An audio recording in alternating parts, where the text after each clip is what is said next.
ओम शांति 24 मार्च 2026। बाबा के महावाक्य। मीठे बच्चे, तुम्हें गृहस्थ व्यवहार में रहते कमल फूल समान पवित्र बनना है। एक बाप की मत पर चलना है। कोई भी डिसर्विस नहीं करनी है।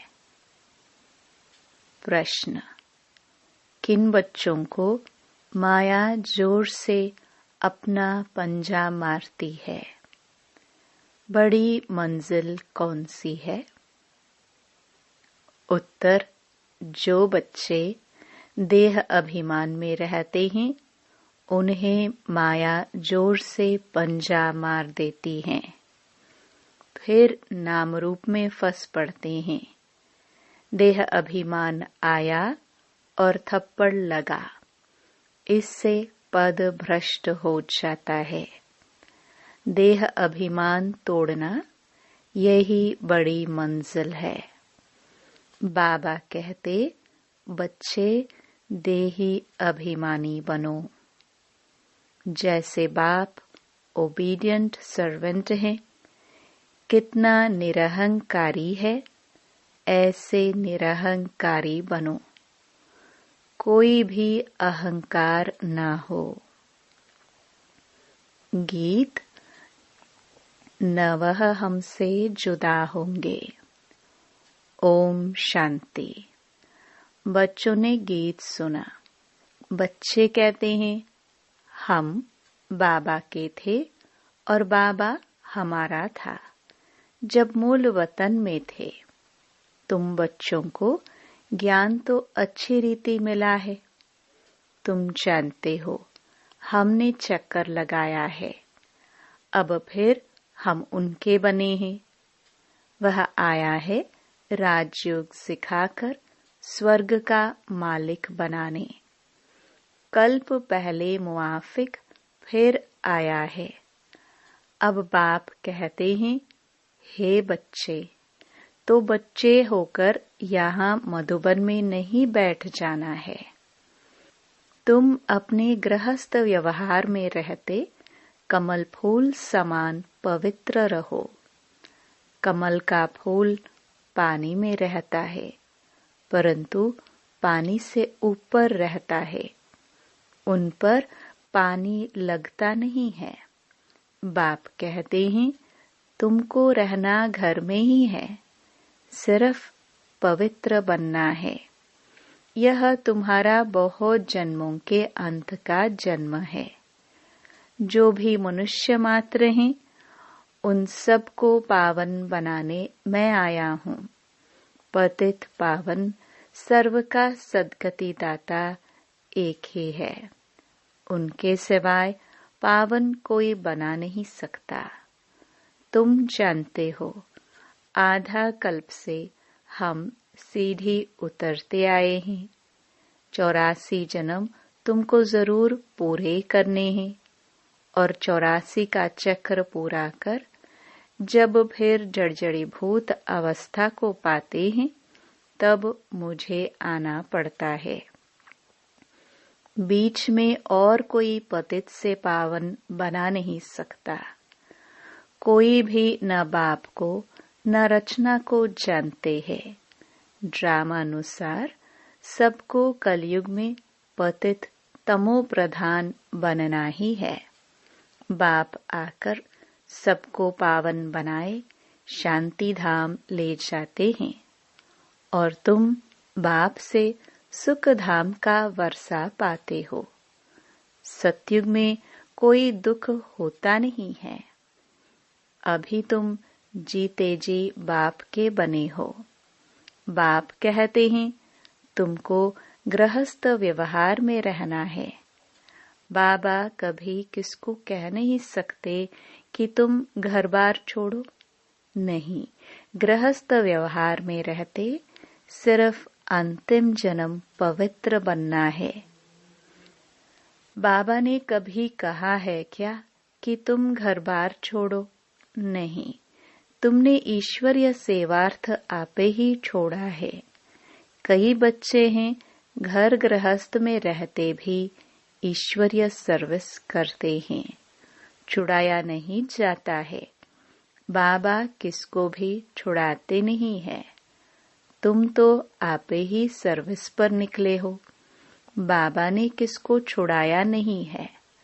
तुम्हारे लौकिक बाप शादी के लिए कहते हैं, तुम नहीं करते हो क्योंकि तुम जानते हो कि अब मृत्यु लोक का अंत है।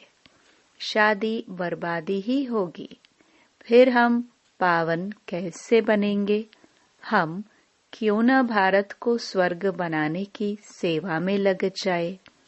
बच्चे चाहते हैं कि राम राज्य हो, पुकारते हैं ना, हे पतित पावन सीताराम, हे राम आकर भारत को स्वर्ग बनाओ। कहते भी हैं परंतु समझते कुछ नहीं है। सन्यासी लोग कहते हैं इस समय का सुख काग विष्टा के समान है। बरोबर है भी ऐसे। यहाँ सुख तो है ही नहीं। कहते रहते हैं परंतु किसकी बुद्धि में नहीं है। बाप कोई दुख के लिए यह सृष्टि थोड़ी रचते हैं। बाप कहते हैं क्या तुम भूल गए हो, स्वर्ग में दुख का नाम निशान नहीं रहता है। वहाँ कंस आदि कहाँ से आए। अब बेहद का बाप जो सुनाते हैं उनकी मत पर चलना है। अपनी मनमत पर चलने से बर्बादी कर देते हैं। आश्चर्यवत सुनंती कथंती भागंती या ट्रेटर बनंती। कितनी जाकर डिसर्विस करते हैं, उनका फिर क्या होगा। हीरे जैसा जीवन बनाने बदले कौड़ी मिसल बना देते हैं। पिछाड़ी में तुमको सब अपना साक्षात्कार होगा। ऐसी चलन के कारण यह पद पाया। यहाँ तो तुमको कोई भी पाप नहीं करना है क्योंकि तुम पुण्य आत्मा बनते हो।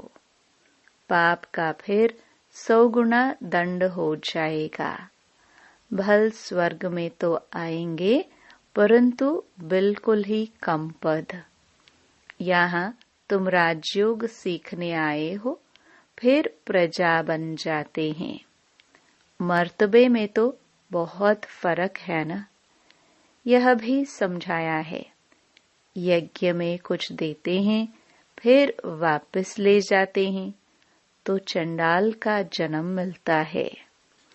कई बच्चे फिर चलन भी ऐसी चलते हैं जो पद कम हो जाता है। बाबा समझाते हैं ऐसे कर्म नहीं करो जो राजा रानी के बदले प्रजा में भी कम पद मिले। यज्ञ में स्वाहा होकर भागंती होते तो क्या जाकर बनेंगे। यह भी बाप समझाते हैं बच्चे कोई भी विकर्म नहीं करो, नहीं तो 100 गुना सजाएं मिलेंगी।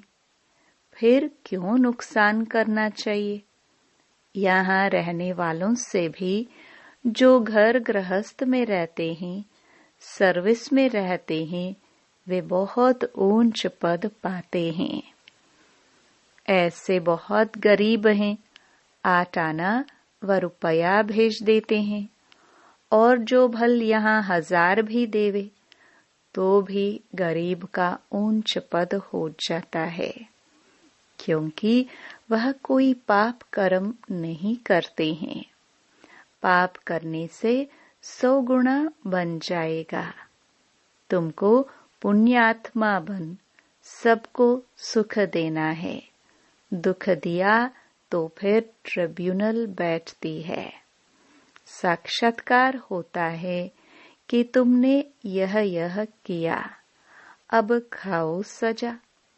पद भी भ्रष्ट हो जाएगा।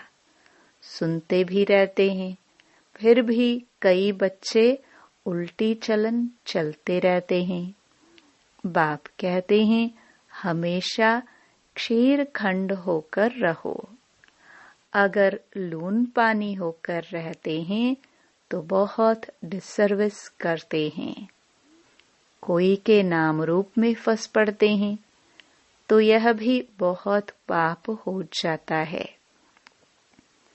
माया जैसे एक चूहा है, फूंक भी देती, काटती भी रहती, खून भी निकल आता, पता भी नहीं पड़ता। माया भी ब्लड निकाल देती है, ऐसे कर्म करवा देती जो पता भी नहीं पड़ता।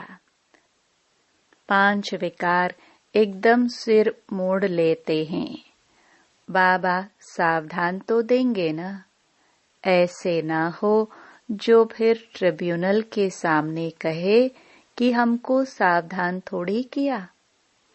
तुम जानते हो ईश्वर पढ़ाते हैं, खुद कितना निरहंकारी है।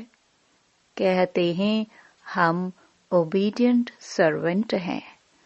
कोई कोई बच्चों में कितना अहंकार रहता है। बाबा का बनकर फिर ऐसे ऐसे कर्म करते हैं जो बात मत पूछो।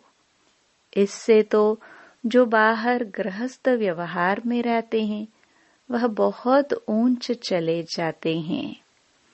देह अभिमान आते ही माया जोर से पंजा मार देती है। देह अभिमान तोड़ना बड़ी मंजिल है। देह अभिमान आया और थप्पड़ लगा तो देह अभिमान में आना ही क्यों चाहिए जो पद भ्रष्ट हो जाए। ऐसा ना हो वहां जाकर झाड़ू लगाना पड़े। अब अगर बाबा से कोई पूछे तो बाबा बता सकते हैं, खुद भी समझ सकते हैं कि मैं कितनी सेवा करता हूँ। हमने कितनों को सुख दिया है। बाबा मम्मा सबको सुख देते हैं, कितना खुश होते हैं। बाबा बॉम्बे में कितनी ज्ञान की डांस करते थे। चात्रक बहुत थे ना। बाप कहते हैं बहुत चात्रक के सामने ज्ञान की डांस करता हूँ तो अच्छी अच्छी पॉइंट्स निकलती हैं। चात्रक खींचते हैं तुमको भी ऐसा बनना है, तब तो फॉलो करेंगे। श्रीमत पर चलना है। अपनी मत पर चलकर बदनामी कर देते हैं तो बहुत नुकसान हो पड़ता है। अभी बाप तुमको समझदार बनाते हैं। भारत स्वर्ग था ना। अब ऐसा कोई थोड़ी समझता है।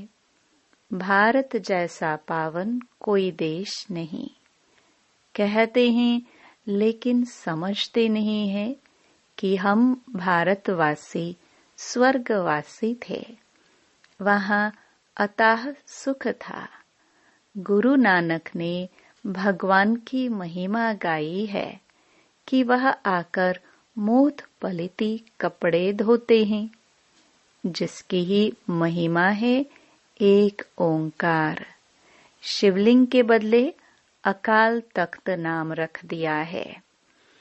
अब बाप तुमको सारी सृष्टि का राज समझाते हैं। बच्चे एक भी पाप नहीं करना, नहीं तो 100 गुना हो जाएगा। मेरी निंदा करवाई तो पद भ्रष्ट हो जाएगा। बहुत संभाल करनी है। अपना जीवन हीरे जैसा बनाओ, नहीं तो बहुत पछताएंगे। जो कुछ उल्टा किया है वह अंदर में खाता रहेगा। क्या कल्प कल्प हम ऐसे करेंगे जिससे नीच पद पाएंगे। बाप कहते हैं मात पिता को फॉलो करना चाहते हो तो सच्चाई से सेवा करो। माया तो कहाँ न कहाँ से घुसकर आएगी। सेंटर की हेड्स को बिल्कुल निरहंकारी होकर रहना है। बाप देखो कितना निरहंकारी है। कई बच्चे दूसरों से सर्विस लेते हैं। बाप कितना निरहंकारी है, कभी किसी पर गुस्सा नहीं करते। बच्चे अगर नाफरमान बरदार हो तो बाप उनको समझा तो सकते हैं, तुम क्या करते हो, बेहद का बाप ही जानते हैं। सब बच्चे एक समान सपूत नहीं होते, कपूत भी होते हैं। बाबा समझानी देते हैं। ढेर बच्चे हैं, यह तो वृद्धि को पाते हजारों की अंदाज में हो जाएंगे। तो बाप बच्चों को सावधानी भी देते हैं, कोई गफलत नहीं करो। यहाँ पतित से पावन बनने आए हो तो कोई भी पतित काम नहीं करो। न नाम रूप में फंसना है, न देह अभिमान में आना है। देही अभिमानी हो, बाप को याद करते रहो, श्रीमत पर चलते रहो। माया बड़ी प्रबल है, बाबा सब कुछ समझा देते हैं। अच्छा, मीठे मीठे सिखिलते बच्चों प्रति माता पिता बाप दादा का याद प्यार और गुड मॉर्निंग। रूहानी बाप की रूहानी बच्चों को नमस्ते। धारणा के लिए मुख्य सार। पहला, बाप समान निरहंकारी बनना है, किसी से सेवा नहीं लेनी है, किसी को दुख नहीं देना है। ऐसा कोई पाप कर्म न हो जिसकी सजा खानी पड़े। आपस में क्षेरखंड होकर रहना है। दूसरा, एक बाप की श्रीमत पर चलना है, अपनी मत पर नहीं। वरदान। सेकंड में देह रूपी चोले से न्यारा बन कर्म भोग पर विजय प्राप्त करने वाले सर्व शक्ति संपन्न भव। जब कर्म भोग का जोर होता है, कर्मेंद्रिया कर्म भोग के वश अपनी तरफ आकर्षित करती है, अर्थात जिस समय बहुत दर्द हो रहा हो, ऐसे समय पर कर्म भोग को कर्म योग में परिवर्तन करने वाले साक्षी हो, कर्मेंद्रियों से भोगवाने वाले ही सर्व शक्ति संपन्न अष्ट रतन विजयी कहलाते हैं। इसके लिए बहुत समय का देह रूपी चोले से न्यारा बनने का अभ्यास हो। यह वस्त्र दुनिया की व माया की आकर्षण में टाइट अर्थात खींचा हुआ न हो, तब सहज उतरेगा। स्लोगन। सर्व का मान प्राप्त करने के लिए निर्माण चित्त बनो। निर्माणता महानता की निशानी है। मातेश्वरी जी के अनमोल महावाक्य। ईश्वर सर्वव्यापी नहीं है, उसका प्रमाण क्या है? शिरोमणि गीता में जो भगवान वाच्य है, बच्चे जहाँ जीत है वहाँ मैं हूँ। यह भी परमात्मा के महावाक्य हैं। पहाड़ों में जो हिमालय पहाड़ हैं, उसमें मैं हूँ और सांपों में काली नाग मैं हूँ। इसलिए पर्वत में ऊंचा पर्वत कैलाश पर्वत दिखाते हैं और सांपों में काली नाग। तो इससे सिद्ध है कि परमात्मा अगर सर्व सांपों में केवल काले नाग में है तो सर्व सांपों में उसका वास नहीं हुआ ना। अगर परमात्मा ऊंचे ते ऊंचे पहाड़ में है, गोया नीचे पहाड़ों में नहीं है, और फिर कहते हैं जहाँ जीत वहाँ मेरा जन्म, गोया हार में नहीं हूँ। अब यह बातें सिद्ध करती है कि परमात्मा सर्वव्यापी नहीं है। एक तरफ ऐसे भी कहते हैं और दूसरे तरफ ऐसे भी कहते हैं कि परमात्मा अनेक रूप में आते हैं। जैसे परमात्मा को 24 अवतारों में दिखाया है। कहते हैं कच्छ मच्छ आदि सब रूप परमात्मा के हैं। अब यह है उन्हों का मिथ्या ज्ञान। ऐसे ही परमात्मा को सर्वत्र समझ बैठे हैं, जबकि इस समय कलयुग में सर्वत्र माया ही व्यापक है। तो फिर परमात्मा व्यापक कैसे ठहरा? गीता में भी कहते हैं कि मैं फिर माया के व्यापक नहीं हूँ। इससे सिद्ध है कि परमात्मा सर्वत्र नहीं है। दूसरा, निराकारी दुनिया आत्मा और परमात्मा के रहने का स्थान। अब यह तो हम जानते हैं कि जब हम निराकारी दुनिया कहते हैं तो निराकार का अर्थ यह नहीं कि उनका कोई आकार नहीं है। जैसे हम निराकारी दुनिया कहते हैं तो इसका मतलब है जरूर कोई दुनिया है, परंतु उसका स्थूल सृष्टि मुआफिक आकार नहीं है। ऐसे परमात्मा निराकार है, लेकिन उनका अपना सूक्ष्म रूप अवश्य है। तो हम आत्मा और परमात्मा का धाम निराकारी दुनिया है। तो जब हम दुनिया अक्षर कहते हैं तो इससे सिद्ध है वो दुनिया है और वहाँ रहते हैं, तभी तो दुनिया नाम पड़ा। अब दुनियावी लोग तो समझते हैं परमात्मा का रूप भी अखंड ज्योति तत्व है। वो हुआ परमात्मा के रहने का ठिकाना, जिसको रिटायर्ड होम कहते हैं। तो हम परमात्मा के घर को परमात्मा नहीं कह सकते हैं।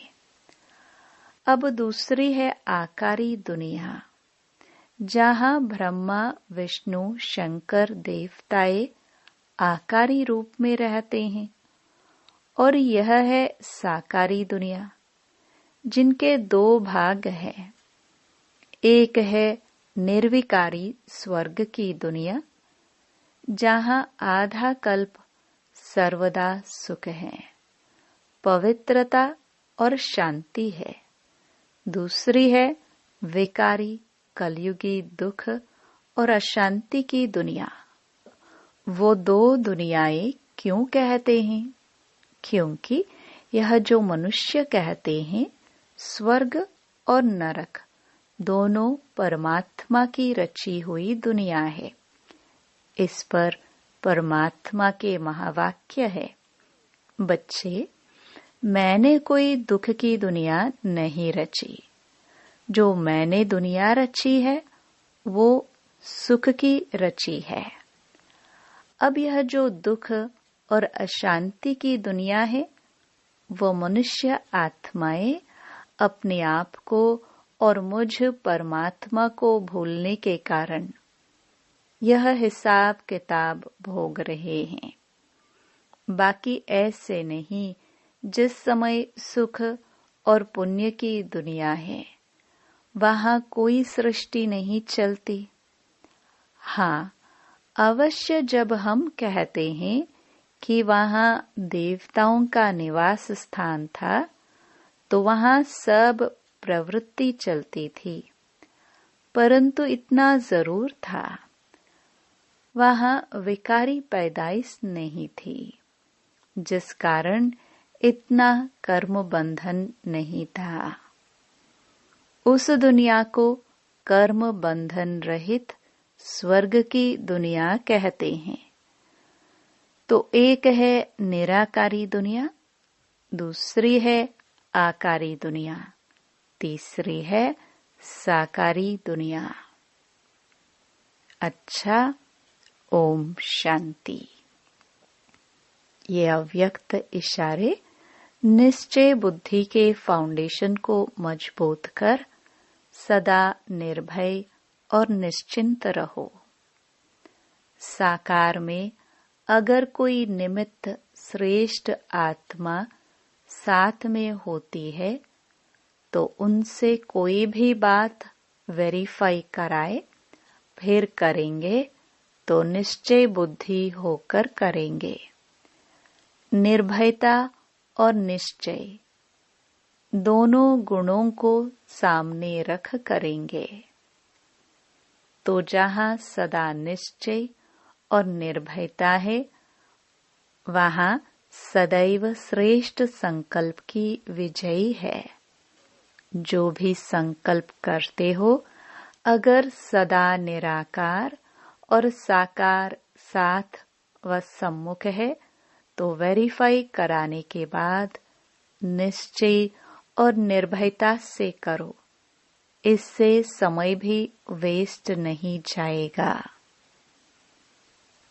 ओम शांति।